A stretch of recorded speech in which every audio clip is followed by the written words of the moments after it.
Cześć! Dziś pokażę Wam przepis na pyszną i bardzo prostą szarlotkę z kruszonką. Zapraszam! Oto potrzebne składniki.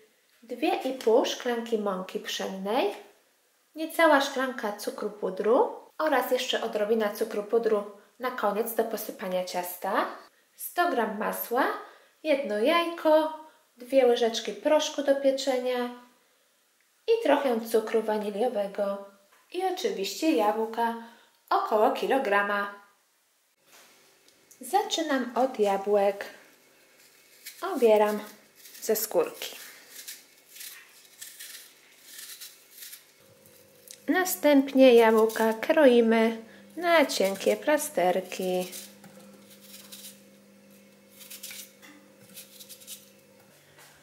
Do miski miksera wsypuję cukier.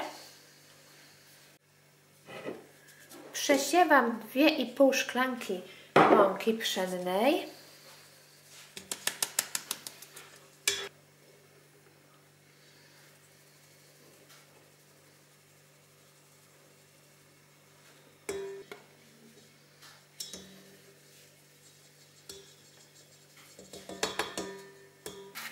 Proszek do pieczenia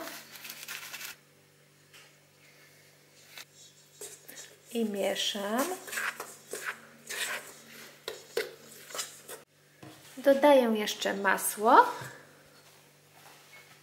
i wbijam 1 jajko.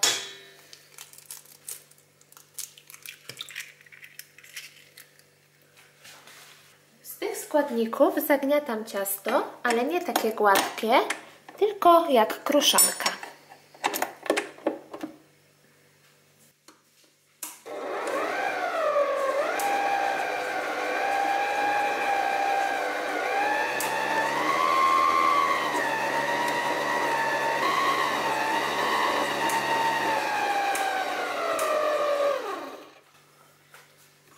Dobrze.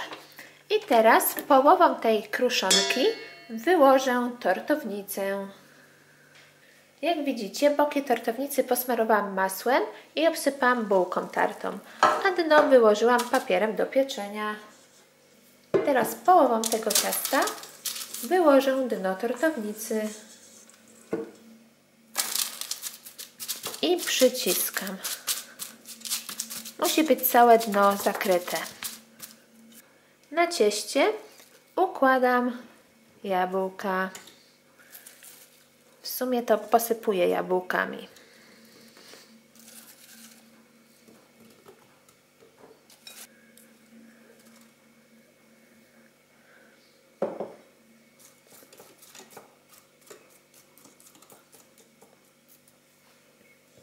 I na jabłka resztę ciasta, już tak w formie kruszonki.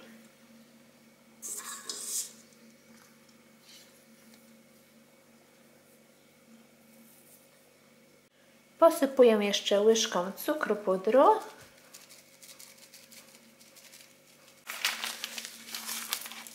i odrobiną cukru waniliowego.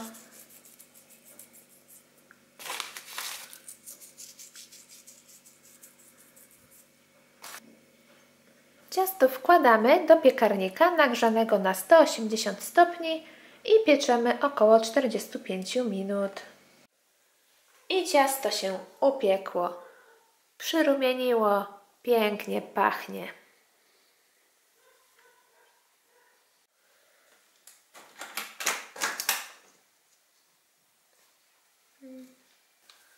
Przed podaniem można posypać cukrem pudrem.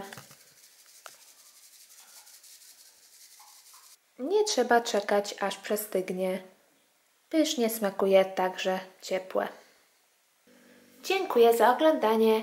Zapraszam Was na mój kanał, gdzie znajdziecie wiele innych przepisów. Jeśli Wam się spodoba, koniecznie zasubskrybujcie. Pa!